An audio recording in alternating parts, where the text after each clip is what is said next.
Welcome to this edition of On the Scene. I'm your host, Tim Kelly. Today we're going to be talking about the upcoming Walk to End Alzheimer's event, as well as Project Lifesaver. Stay tuned.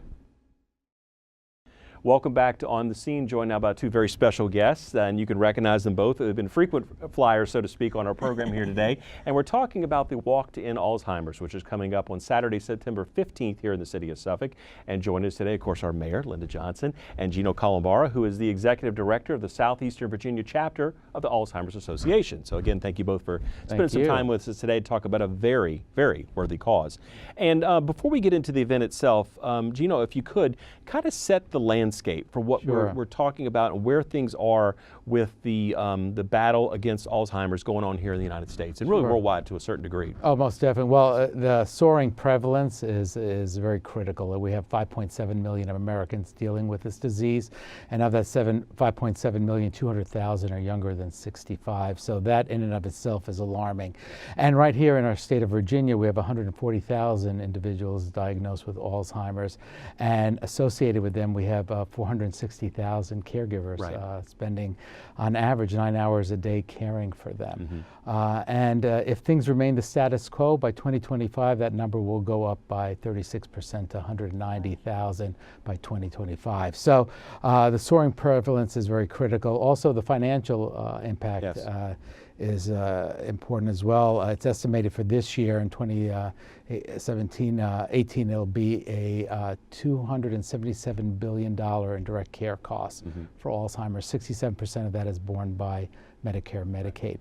That's almost a $20 billion increase from last year.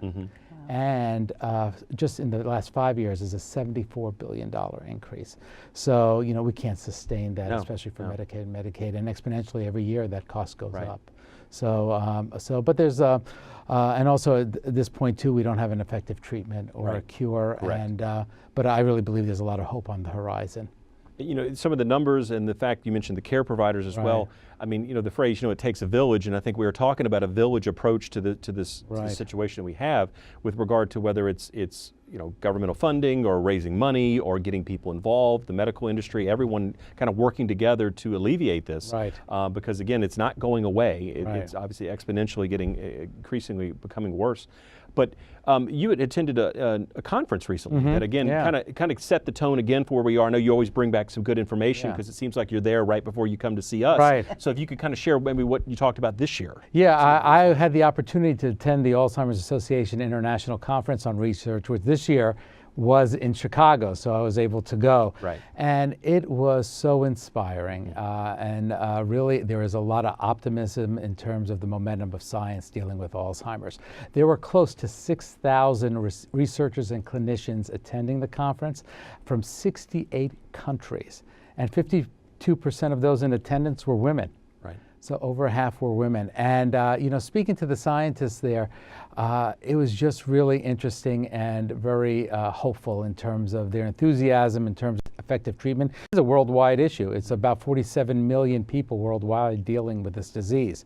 And two significant announcements that came out of that, which I think are promising. One is through two pharmaceutical companies, Eisai and Biogen. They did an 18-month trial of about 850 individuals who were in the mild cognitive impairment stage or mild Alzheimer dementia stage. They had amyloid plaque positive in the brain. That's that plaque that is a characteristic of the disease. And the drug they were testing is called BAN 2401. And after 18 months, it showed an 81% reduction. The people went from amyloid positive to amyloid negative. And it showed a 30% increase in cognitive functioning.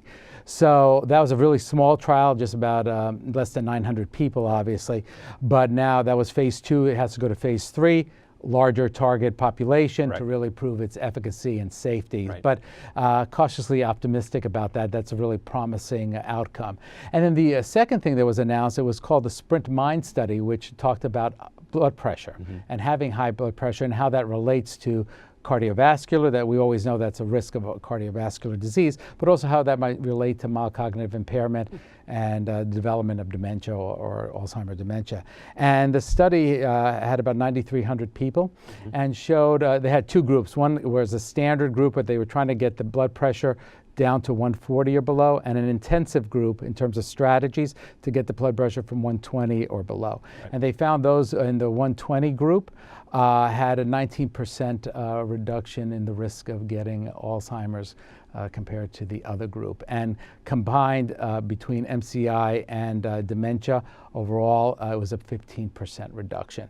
So that is a positive outcome that has an immediate impact in terms of life changing. Sure. You can do that now. Right. And I think, you know, it just shows me that the research needle is really moving in terms of having some effective outcomes for people who are dealing with this disease or who might be dealing with it in the future. And as we're advancing that needle of research, we also want to make sure that we are taking care of the people locally who are dealing with this disease every day, and that's through our, getting connected with us, our programs and services. And really a good correlation or conduit from the blood pressure is, exercise, nutrition, taking care of your health, socialization. That all fits into our Walk to End Alzheimer's. And that's a great way to build community and get out there and really do something good for yourself as well as those dealing with the disease. And Mayor Johnson, I know you've been a longtime advocate as far as with this event. I mean, can you talk about it from your perspective, what this means to you as far as to be, to kind of be, sort of a cheerleader of sorts for this event and getting people out there and participating yourself? Absolutely. I think every year that I do this, it becomes a little bit more of a personal thing to me. It started years ago to me. I had a very young neighbor, 58, that was struck, and very quickly it was known that was Alzheimer's. I didn't realize at that time, wow, how can that happen to somebody that young? Right. And then, my mother's quite elderly, fortunate not to have Alzheimer's, but I see the toll. I see the things on the families, and I go into the homes that when we have some wonderful facilities in this city that are working really hard to raise money right now for for this walk. Right.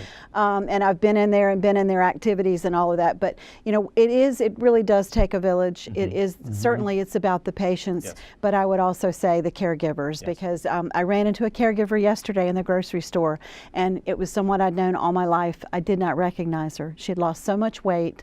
She was drawn in the face. It was just the pressure and the stress of what was going on in her life. And this was not her significant other. I think we need to remember extended families helping others, and it just seems like the web gets larger and larger, that everyone is affected in some way. So I become more and more grateful every day when I see what is happening, the good things. But we do need to get out there and let everyone know that we're here together to fight this together. These caregivers need the support, the residents, everyone, the facilities need the support. Right. I watch the wonderful things they do, and I watch the way they take care of the people, and to have that type of stamina day after day, they need our prayers and our thoughts and our compassion and our love. And that's what this walk is about.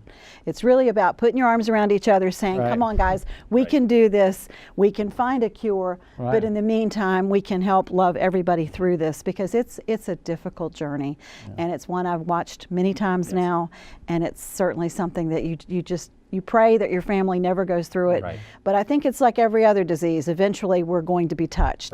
And we just have to all remember that we're there together. That's right. And I think you mentioned, you touched heavily on the fact about the care providers.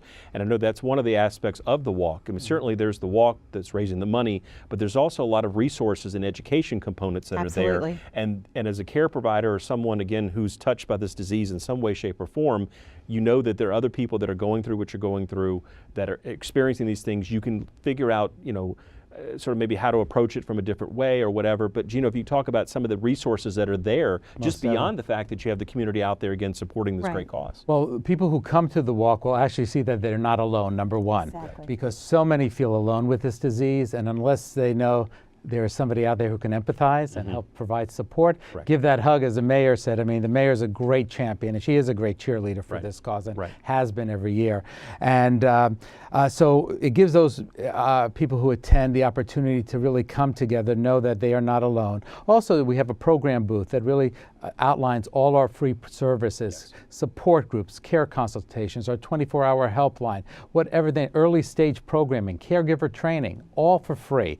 Public policy, you know, our voices are very important when it comes to this disease, and that has helped move the needle of research on the federal level. In the past 3 years, we've increased Alzheimer's research funding by about $120 million. That's unprecedented. The reason that is because people are recognizing it as a public health crisis. So I think that's why we're going to see now, you know, 3-4 years ago, we were at about a little over $500 million in federal funds for Alzheimer's research. Right now, we're at $1.9 billion. And by next year, I am sure we'll be over $2 billion. So I think we're well on the road to finding those effective treatments, and I think that provides the hope for those in attending. And it also allows them to feel like they have some control. They're doing something. They're being proactive, because this disease, you can really don't feel you have much control. I was going to say, that's a big piece, is thinking that you do have just a little bit of control of the situation.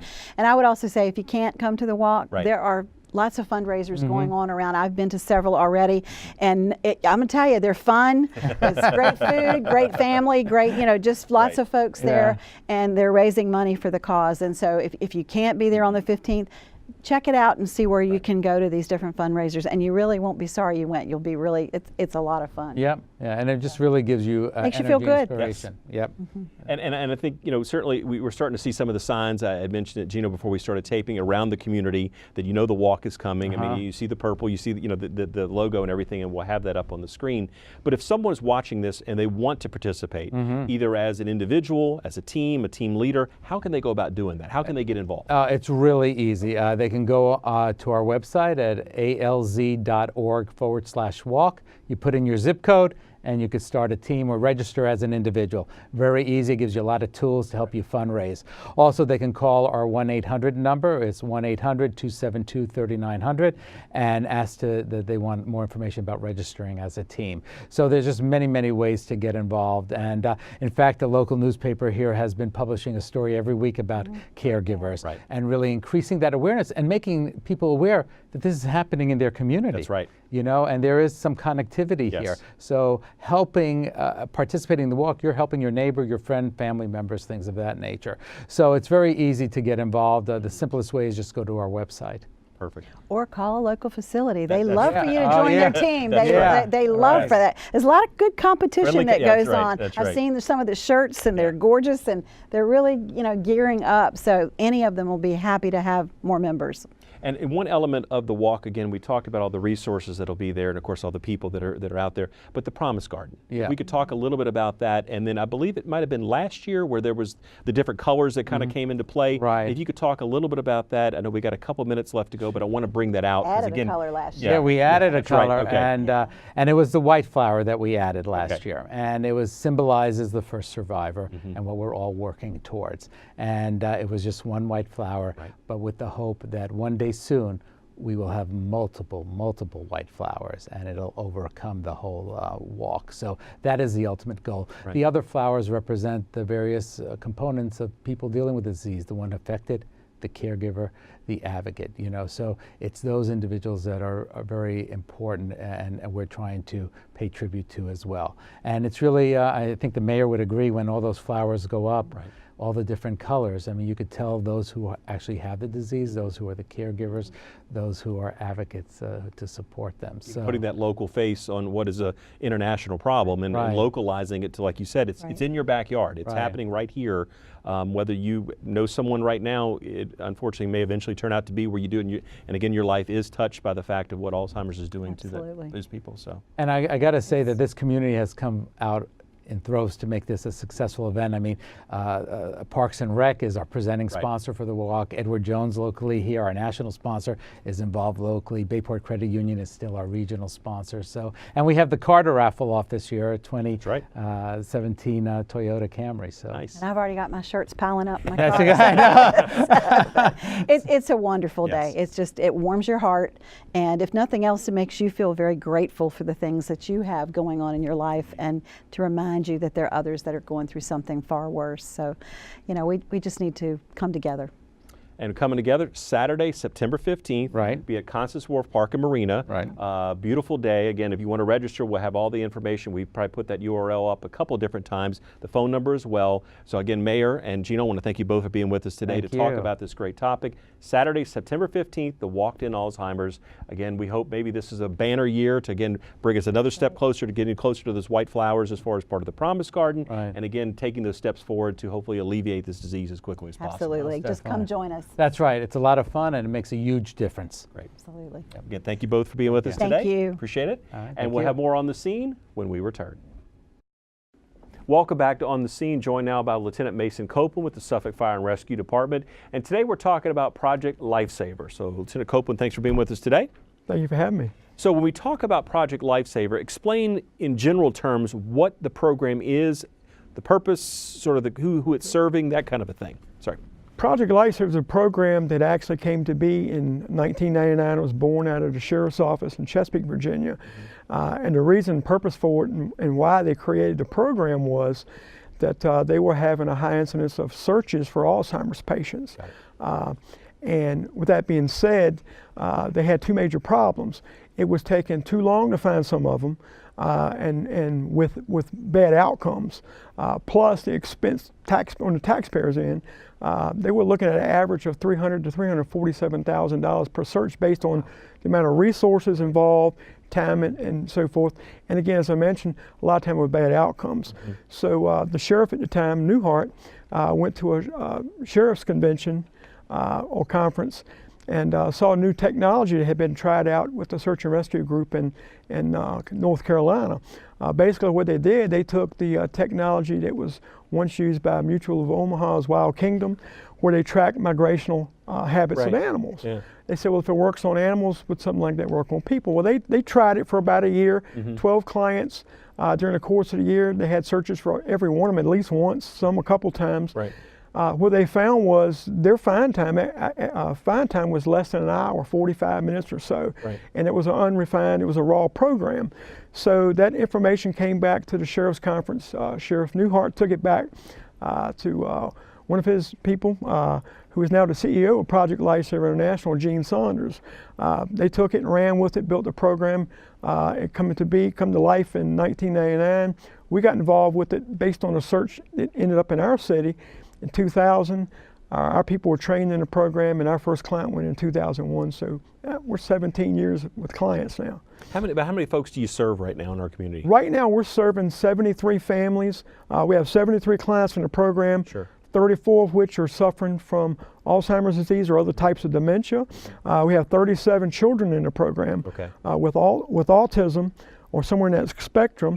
And we've got one child with Down syndrome. We also have one other additional client with stroke-related dementia, which is different. When you say dementia, people think, that's it, that's one type of disease. Well, Alzheimer's is a type of dementia.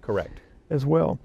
So what devices are used? How does the program work for the individual user? What are they connected to, or what do they have on their person to help y'all find them in the event that they wander off or leave where they reside? Well, what we do is, first of all, we get individuals enrolled into the program, which we have a profile sheet, information sheet that gives basic information on the subject, but also any medical issues, because we are fire and EMS. So if we do have a search, we're prepared for any kind of a medical issue we may have.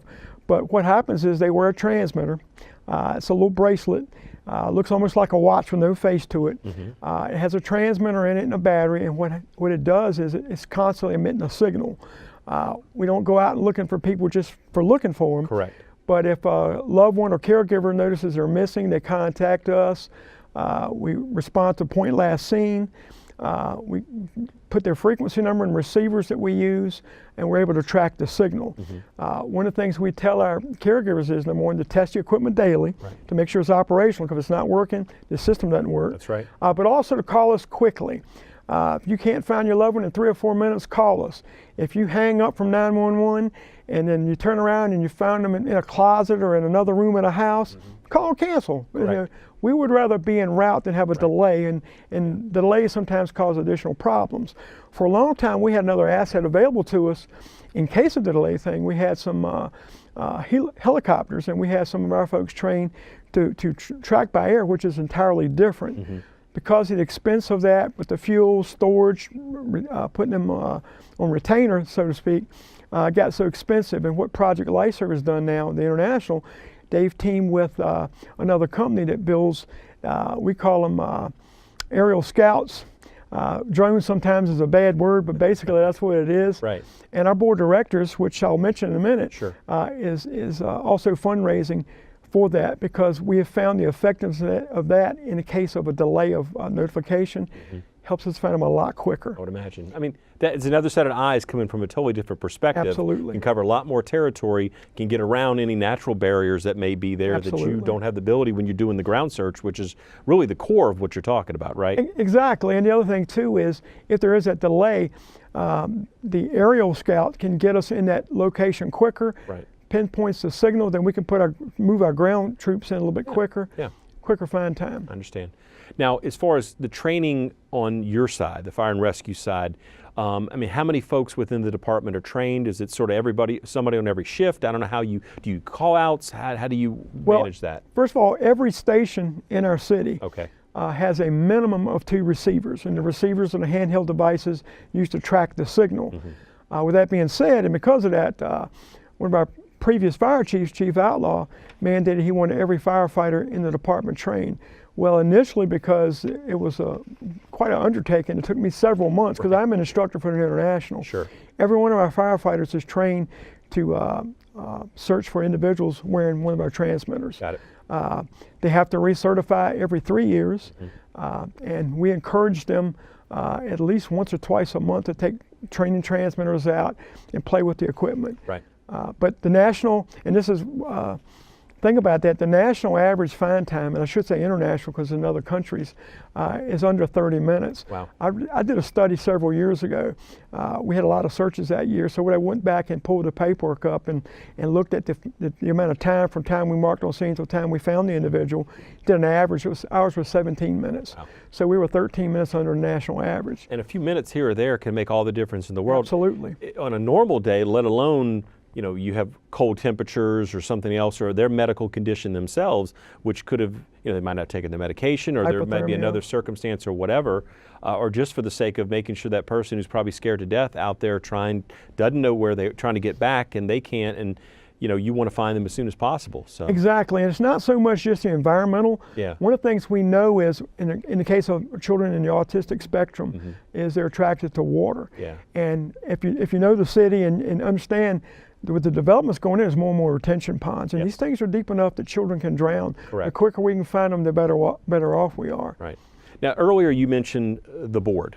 And certainly there's an element here where we start talking about devices and equipment and batteries and things for the wrist bracelets and things that are put on the person. These cost money. Absolutely. And that's where the board comes in, correct? Well, in 2009, I reached out to the city of Virginia Beach and their program to see how they funded it, because a municipality can't fundraise. Right. Okay, but see how the program operated. And what they did was they had a civilian board of directors. I met with the president of their board of directors. I went out to people in the community and met with people that knew would be good at it, but also would be interested. Right. We put together a board of directors in 2009. The original board of directors was 7. We're up to 14 board members now. They're tasked with 2 things. Right. To assist with public awareness, because there's still people in our city does not understand this program's here and how it works, Correct. and it even exists. Right. The other thing is fundraising, as you mentioned. Right. We right now currently in this region, unless something's changed in the last couple of weeks, are the only city or county that doesn't charge for this program. Got it. The reason we're able to do that is I've got a board of directors with the fundraising, the grants we apply for, and we do get donations. Because of the awareness, Right. We're able not to have to charge. Got it. To give you an example, other communities and cities near to us charge $350 to enroll an individual and then $25 a month to maintain. Right. Some are a little cheaper, but there's still a cost. Right. All of our folks that we work with can't afford that. Got it. So and we you try don't want the ease the cost burden. to be the deterrent for why they don't get in the Absolutely, program. because I wouldn't be able to sleep at night if a child drowned, Yeah, but- knowing we had a chance to save them Correct. with equipment that they couldn't afford. We make every effort to make sure everybody that needs it, Yes. is eligible for it, Right. gets equipment. All right, we have about 2 minutes, I think, left in our segment, but I wanted to give you time to talk about if someone out there is saying, okay, this is a program I need to get a loved one that I know involved in, what's the process? Who should they contact? They can contact me through the office. The office number, main office number, in case I'm not in my office, Right. is 514-4550. Okay. Contact the office there, let them know somebody's there from 8:30 to 5, Monday through Friday. And they can forward the information to me. If I'm in the office, they'll transfer the call, or they can call my office direct, 514-4545, Okay. and they can leave me a voicemail message. Perfect. And then I'll get back with them. The process is very painless, I guarantee you. It's a matter of filling some paperwork out. Yeah. I meet with the family, Right. and less than 30 minutes from the time we meet, the loved one's in the program. Perfect. Well, that is great. And we appreciate you sharing this information with us. It's always a good time. Again, you talked about the numbers off the top. I mean, how many people did you say currently? Currently 73. And I got to think there's more people that would be eligible Absolutely. or need such a service because, again, it's sort of the insurance policy you never want to have to deal with, but Absolutely. in the sense of knowing it's there and you can get your personnel involved in a much more pinpointed way. I mean, certainly you do search and rescue all the time, but here you have something Right. that's really keying you in. It's going to expedite that time. This is which a the tool key. that will help us bring people home alive. Got it. Appreciate that. Project Lifesaver, again, a great topic here happening here in the city of Suffolk. Appreciate Lieutenant Copeland being with us today to talk about it. And that would do it for this edition of On the Scene. I'm your host, Tim Kelly. We'll see you next time.